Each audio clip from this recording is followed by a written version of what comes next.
Love जिहाद पर high court हुआ सख्त, कहा सिर्फ विवाह के लिए धर्म परिवर्तन करना मान्य नहीं। प्रदेश में लगातार हो रहे धर्म परिवर्तन के मामलों और उसके चलते हो रही हत्याओं से नाराज उच्च न्यायालय इलाहाबाद ने सख्त रूप अख्तियार करते हुए अपना रुख साफ किया और आदेश पारित करते हुए कहा कि सिर्फ विवाह के लिए धर्म परिवर्तन करना कानूनन सही नहीं है और वाजिब कारण न होने पर इस तरह की शादियों को न्यायिक जांच करने के बाद ही मान्यता दी जाएगी। इसी आदेश के चलते अखाड़ा परिषद के श्री महंत नरेंद्र गिरी महाराज ने भी लव जिहाद का विरोध करते हुए सरकार का समर्थन किया। उन्होंने कहा कि इन लव जिहादियों राम नाम सत्य किया जाना चाहिए और उनको ऐसा दंड मिले कि उनकी आने वाली नस्लों को भी याद रहे।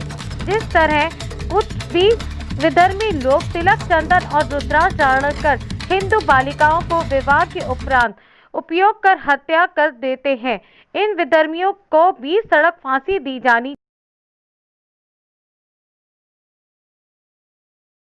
देखिए, यह मामला मुजफ्फरनगर के धर्म परिवर्तन का है और इसमें जो महिला है उनका नाम समरीन था और वह एक मुस्लिम समुदाय से थी।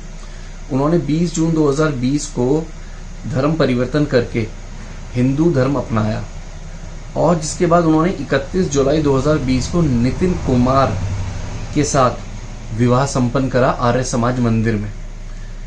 विवाह के बाद समरीन में उनके पति नितिन कुमार उच्च न्यायालय में आर्टिकल 226 में याचिका दाखिल करी। याचिका दाखिल 226 में की कि उनको वैवाहिक जीवन में घर या उनके समाज वाले प्रताड़ित व परेशान ना करें। इस याचिका पर बहस उच्च न्यायालय में हुई। उच्च न्यायालय में बहस के दौरान ऑब्जर्व करा उच्च न्यायालय ने कि यह धर्म परिवर्तन मात्र शादी करने के लिए ही करा गया था, इसका धर्म परिवर्तन का कोई और औचित्य नहीं था तथा 23/9/2020 को उच्च न्यायालय ने आर्टिकल 226 की इस याचिका को खारिज करते हुए ऑर्डर पास करा कि यह श्रीमती समरीन व नितिन कुमार मजिस्ट्रेट के सामने पेश होकर अपने बयान दर्ज कराएं। लव जिहाद जैसे मसले को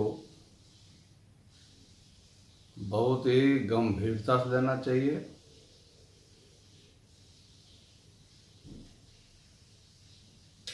यह अपराध श्रेणी में आता है।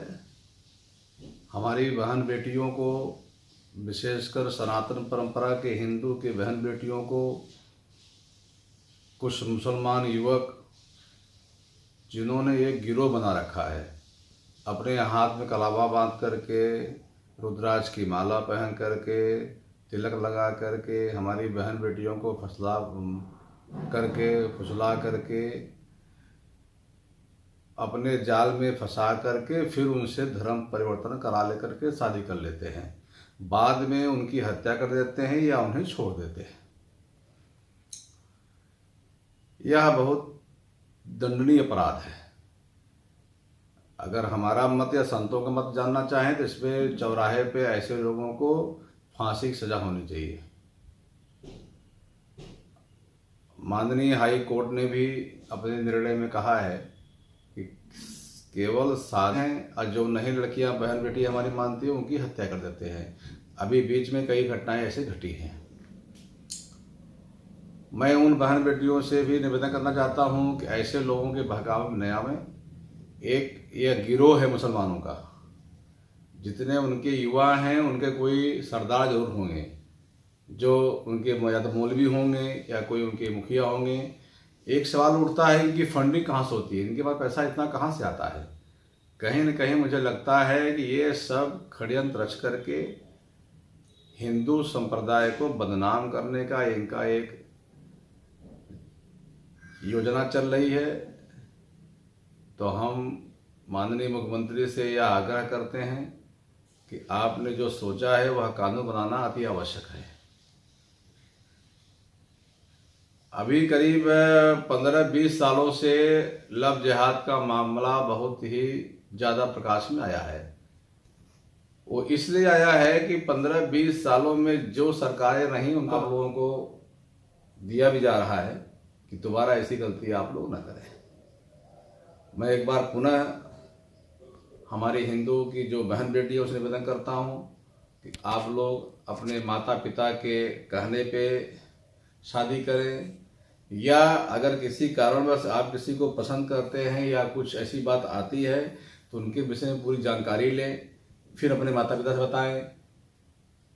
हम ये जानते हैं किसी की आज़ादी या किसी की स्वतंत्रता में दखल देने का किसी को अधिकार नहीं है, लेकिन दूसरे धर्म के लड़के अपने हिंदू धर्म का मुखौटा पहन करके आपको गुमराह कर रहे हैं, यह उचित नहीं है।